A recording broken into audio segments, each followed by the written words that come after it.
If you add this straight across, you will get it wrong. And thousands of students lose marks here, not because they are bad at math, but because no one explained why this doesn't work.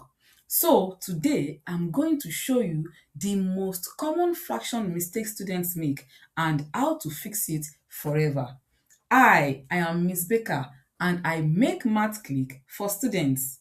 By the end of this video, you will understand why adding straight across doesn't work, what fractions actually mean, and how to always get the right answer. Let's break it down slowly. 3 plus 2 gives 5 and 4 plus 3 gives 7. But here is the truth. Fractions don't behave like whole numbers. Fractions represent parts of different sized wholes. Let's think of fractions as food. Look at this pizza. The first one is divided into two, is cut into two, while the second one is cut into three. If I eat three out of these four slices, that means I will be having three-fourths as a fraction. And if I eat two out of these slices, that means I'll be having two-third as the part that I have eaten. Now, can I just say I ate 5 slices out of 7 pizzas? No, because the pizzas aren't cut the same. If you look at this fraction, you will see that this pizza, you will see that this one of this is smaller than one of this. So one here, because we divided it into 4, one is smaller than the one that we cut into 3. So we cannot just add the parts that I ate and say 3/4 plus 2/3. They are of different sizes, so we cannot just add them straight up like that. So when denominators are different, the pieces are different sizes. So we don't just add up straight up. Here is the rule many students never truly understand. You can only add fractions when the denominators are the same. So before adding, we must make the bottom, that is the denominators, equal.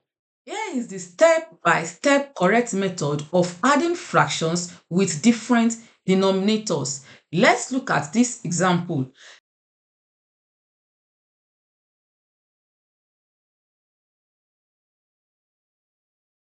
The first step is for you to find a common denominator. The denominators here are 4 and 3. So we need to find a common denominator for both. So you ask, what is the lowest common multiple of 4 and 3? If you do not know how to find the lowest common multiple of the two numbers, just multiply them and say 4 times 3. 4 times 3 gives 12. Then you do like this. This is the first method. Let's put 12 here. Then we say 4 will go in 12. How many times? 3 times. Then since 4 goes in 4 goes in 12 3 times, we multiply this numerator by 3. 3 times 3 gives 9. Then we say plus, how many times will 3 go in 12? 3 will go in 12 4 times. Good. Then we multiply this 4 by the numerator, and that gives 8. So once we've multiplied like that, that means we've given them the same denominator. And once they have the same denominator, then we can go ahead to add. So this is the same thing as saying this has become 9/12 plus 8/12. And then we can add them. 9 plus 8 gives 17, and so this becomes 17/12. Another method, which is the second method that you can use if you don't want to use the LCM method, is that you multiply the first fraction by the denominator of the second fraction, and you multiply the second fraction by the denominator of the first fraction. I'll take that again. What is the denominator of the second fraction? That is 3, right? So we multiply this fraction by 3. So we say 3, mind you, when you multiply the numerator, you also multiply the denominator. So we have 3/3 times 3/4. And for this one, we multiply this by the denominator of the first fraction. So we have times 4/4, so that we have 2/3 times 4/4. Now let's multiply. 3 times 3 gives 9. So this becomes 9. 3 times 4 gives 12. So this becomes 9/12. Then we have plus 2 times 4 gives 8, and 3 times 4 gives 12. So this becomes 8/12. Now that they are having the same denominator, then we can add. So this gives 17/12. So this gives 17/12. But before, if they are not having the same denominator, do not add. You have to first change their denominators, convert their denominators, and give them the same denominator. Let me know which method do you prefer to use. Would you rather use the LCM method, the first method, or do you prefer to use the second method?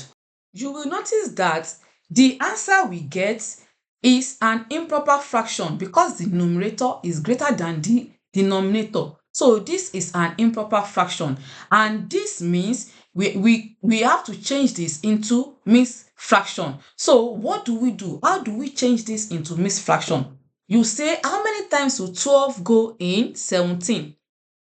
One time. Yes, 12 will go in 17 one time. Then you now say 17 minus 12 over 12. So that one becomes a whole. So we have one whole, then 5/12.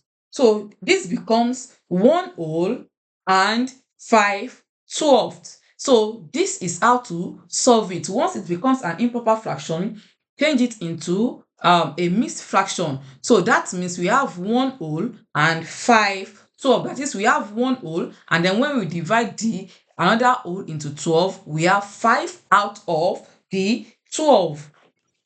And now you try this. We have 5/8 plus 3/5, and we also have 1/18 plus 6/8. Most students don't struggle because fractions are hard. They struggle because they were taught rules without meaning. Once you understand what fractions represent, the math becomes logical. If this explanation finally made fractions click for you, you are in the right place. Subscribe for more math lessons that focus on understanding, not memorization. And if you are a parent or student who needs support, reach out for personalized lessons through the link in the description. See you in the next video.